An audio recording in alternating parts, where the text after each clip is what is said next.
Hey everyone, and welcome to Almost Cancelled. I am Peter, that is Connor, and we are going to talk about Marvel's Agents of S.h.i.e.L.D. Season 4, Episode 14. It's called The Man Behind the Shield. Full spoilers for the episode, as always. I will say this. We were joking heavily last week about how crap the Superior was, and we generally felt disappointed that it built up to this random generic guy. But it's almost worth it, because Coulson saying the exact same thing to him was hilarious. I love that they just called out that he's a generic knockoff Bond villain. Yeah, they make a lot of Bond villain jokes. They say that he might have sharks with lasers when they get to the base. Yeah. And Coulson, straight to his face, is like, yeah, you're a red shirt. I don't care about you. I don't even remember what I was taking that night you're talking about. Who cares? Yeah. You're nothing. I was so glad that they addressed that, because it made me feel better about it. It did. It kind of, because even though some of the episode does have a couple of scenes of him, Ivanov, the Superior, him doing his thing, like he's monologuing to Mace, he's monologuing to Ada. There's a couple of really annoyingly long monologues where he's just like, I'm a villain and I speak rough and I'm going to kill everyone, blah blah blah blah. Pretty much. And I'm like, I don't care about you at all. So the way he gets put down that easily, and yeah, then Sky kicks the crap it's when out of Sky him. just comes in and it just pushes him straight into the wall. It's like, that's what I wanted to see. Well, this is what he deserves. Yes, yeah. He doesn't deserve any greater fanfare. This is all he gets, and that's fine. So yeah, we got some flashbacks throughout the episode to a mission pre-first Coulson appearance. So pre Iron Man 1. Yeah. And it's him in Russia. He's there to get an 084. We never actually see what the thing was, and I don't think we even will, because Coulson even says, I don't even remember what it was that night. It doesn't matter, does it? I mean, they could like say in 2 episodes' time, oh wait, it does matter because you've forgotten it was this and it's important, but they could also never mention it again, it'd be fine, because that's just the way it was presented, and that's fine. But the highlight of this, though, is that May shows up, and May is very flirty and plucky and happy and joking with Coulson. Clearly pre-Bahrain. Oh yeah, pre-cavalry nickname earning days, yes. Yeah. I'm not gonna... Okay, at first it was creepy, because it's May, and I'm used to her being... Not that. Pardon the use of the phrase given the plotline we're in the middle of, but I'm used to her being a little bit more robotic. Well, yeah, pretty much. Hey, I said pardon at first. I know. That means it's not an intentional joke pun. I was just... I know, I'm letting you off, but I'm just letting it sink in that it still deserved a sigh of resignation anyway. But she pulls off this just as well, actually. I thought she was really fun. There was a lot of little stuff, when they're talking about her dating civilians, and she's like, I go through more men than I do paper towels, and Coulson's like, agreed. And she's like, what did you say? And she's kind of fun, and she's they've got good banter and good chemistry. And it's kind of funny, because when they first brought up this whole, oh, maybe they've always wanted to be a couple, but it's just never been on the cards because of X, Y, and Z. And there was that nice little dig that the guy she's dating right now is a therapist, and we know that's going to be Andrew. But this sold me on it a lot more. Seeing them with this chemistry and this kind of bond when they're both kind of still green to an extent, especially Coulson, who sucks at everything he's doing. It was good fun. She even says, make sure you should get some shades, because your eyes tell that you're lying. And we've seen them in like the early movies with shades, so Chloe took that advice. So I thought, that was fun. But most of the episode, of course, is Coulson and everyone else trying to find May and Mace, try to find the location of Ivanov so they can rescue them, and they're hunting them down. We start with a really cool thing where Fitz reveals that, this framework's based on something that they already made, and it's like a training program kind of thing. Yeah, it was cool seeing them in it, because it threw me off at first, because obviously it doesn't tell you they're in it straight away. Oh no, it just starts with Coulson and Sky and Coulson's like, I can feel this, and he's looking at his hand. I was like, did he get a new hand and he can feel pain? Why would he want to feel pain in this new hand? Yeah, I didn't get that either. It was also really weird, because because you don't see Sky at first. It's just Coulson, and he's kind of saying stuff. He's monologuing, and then he throws a punch, and it cuts to Sky, and it's framed in such a way that it's a really funny. Even though like a man punching a woman shouldn't necessarily be funny in of itself, but she's dead center, which is really weird framing for someone in a work of fiction. Typically, the only time you frame someone dead center is when they're presenting something and they're talking to the audience. So she's dead center. She gets punched in the face, and instead of that was painful and like falling down, she like sort of takes it like ugh, and she's like, yeah, I felt that, and she immediately starts slowing back. So it's a really sort of fun sparring segment. Yeah, it's very surreal. Yeah, and they roll with it, and then of course Coulson stops midair, and I'm like, right, they're in the Matrix. It's like, okay, something's going on. Okay, and this was my first sign. I had a feeling how this episode might end, which it doesn't, but I'm still thinking it might turn out to be the case. Yeah, I know what you mean. I was actually my biggest confusion from this episode is they gave me a swerve that was completely different than the swerve I was thinking was about to happen. Yeah, because they spent the whole time going, "Oh, remember this is around. This could be a thing." It was yeah. So they go back to this Russian base. They track Ivanov down. They trace it through various ways. A couple of scenes I think worth pointing out is Mac giving Fitz shit for creating the framework and helping build Ada, which I thought was a very interesting conversation in terms of shades of grey, and in the sense that they both have points, because when Mac was speaking, I was like, I don't know, I'm kind of on Fitz's side here. His point about like the creator of electricity and how it's used for electrocuting people, but it's also used to power hospitals. Like, it's not really the creator's fault if someone else takes it. And yeah, not unless you're actively creating it as that thing in the first place. And because Mac's been so against like this kind of stuff, like whenever anyone brings up robots or Inhumans or just anything, like he's always been very, I don't want to work with people who support this kind of stuff. He's always been kind of not extreme, but very on a side of that argument. He's always dead set against the opposite. He's definitely got a stance. He's very traditionalist. Yeah. So it almost felt as he was saying all this stuff. I'm like, I don't know. This feels like your bias. I hate to use the word agenda, but it feels kind of like it's in that that realm. I think I'm really thinking of the word agenda though, because Ivanov keeps saying that Coulson's got a alien agenda, which is really funny. And Mace is just like, conspiracy theories from the guy who created the Watchdogs. How rich. Yeah. But at the same time, Fitz does feel guilty because he does feel somewhat partly responsible because he did help Radcliffe make a lot of this stuff, and his curiosity got the better of him. So it's still a factor, and it's still something that's playing with his head. But the scene itself, I was like, I don't think there's a clear right and wrong in this discussion at all. Okay.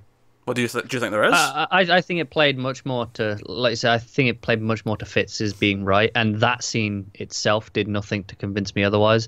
The only times I've thought maybe otherwise are when it's been Simmons with Fitz talking about how his obsession with Ada. I disagree with what you just said. You said it played more like Fitz was the one in the right. I don't think the scene was meant to feel that way at all. I think the scene was meant you to think Mac was in the right.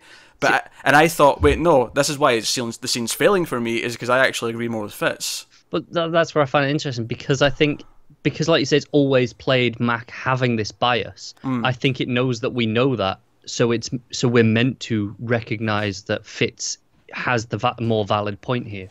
Yeah, maybe. I don't know. I feel like we're almost trying to predict how much the writers are assuming the audience are paying attention. Yeah.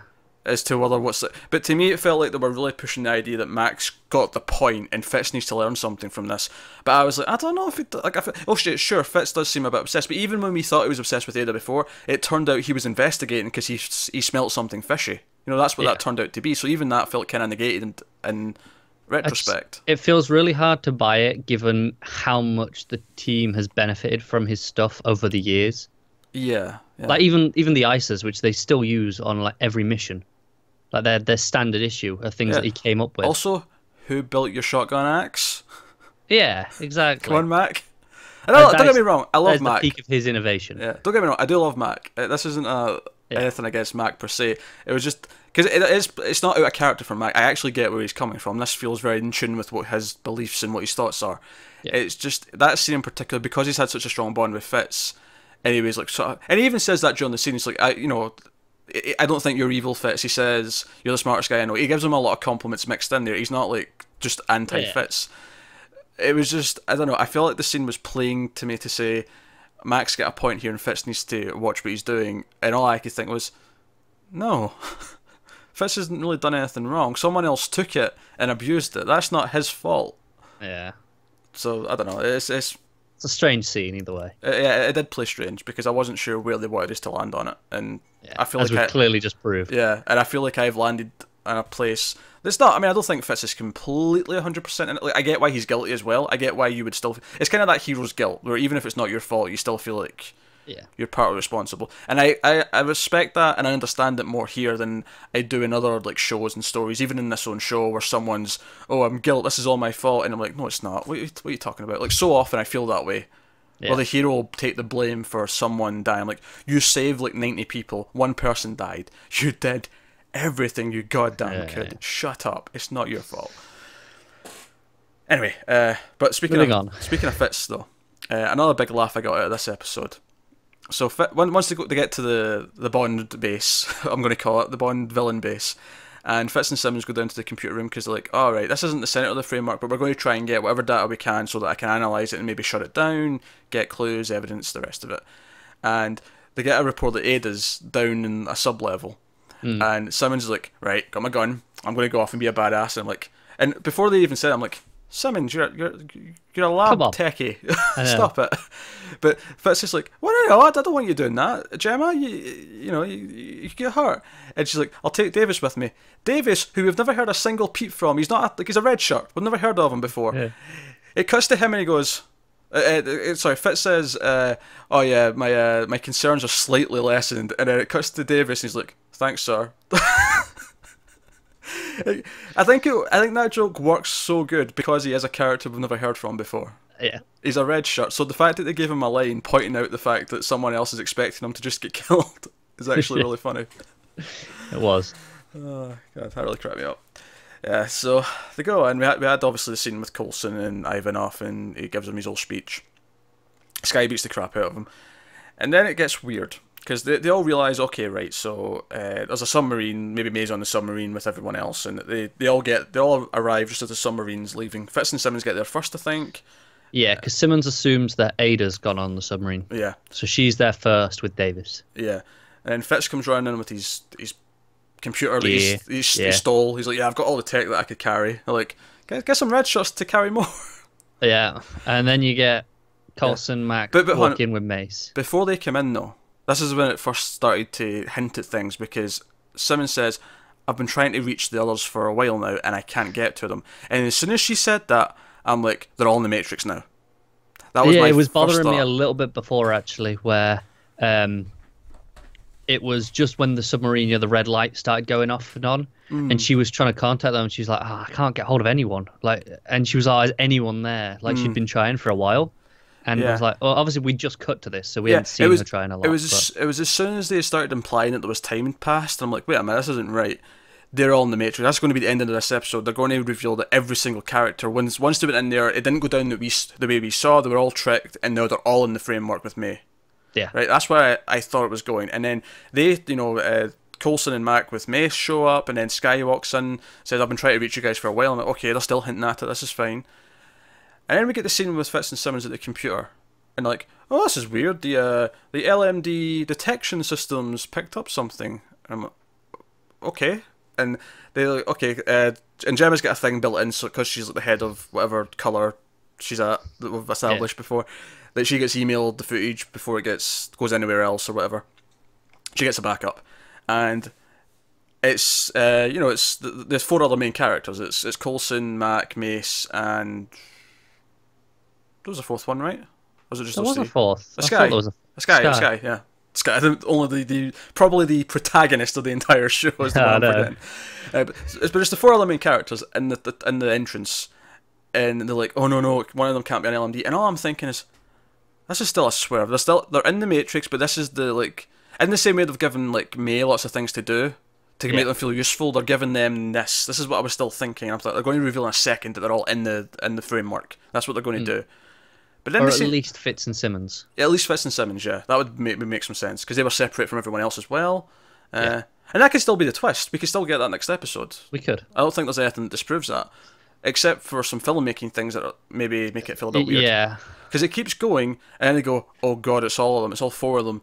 And then we see the four of them, well, not Mace, because I think presumably he's in med getting patched up. That's why I couldn't remember the fourth, because I know there was four in the picture, but there was only the three of them talking. And it's after this, and it's the three of them standing outside the window, and it's all sinister, dun dun dun.